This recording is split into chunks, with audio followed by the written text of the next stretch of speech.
power struggle. Kabalo ba mo nganong na ay power struggle? Ngano man kay ginasulsulan sa Eastern Church ang emperor nga tawag in gunitan ang Western Church. Wabi to sa panahon ni Justinian, mga around the 6th century.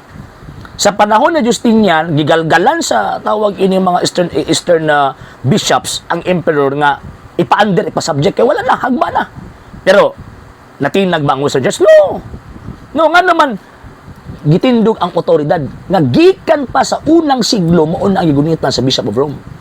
Nga naman kay sa tanang mga apostol Pedro lang ang tawag ini gitagaan ni Kristo og keys of the kingdom of heaven. Whatsoever nga ibahin niya sa kalibutan, gibahin sa langit. Kung sa iyang tangtangan sa kalibutan, gitangtangan pero sa langit. Ana ba? Dili tawag ining pataka. Ang pa niya, giransa kuno sa gitawag og Western Church ang Eastern Church. Bakakon, ayaw pamakak.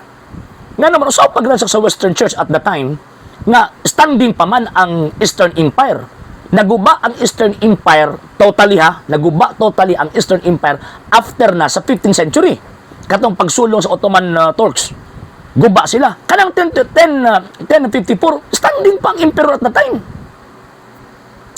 Ayaw lagi kanang usa ko makaingon ko ba nga mga tawag ining mga way kahibalo lang ang mutuan ni tawhana.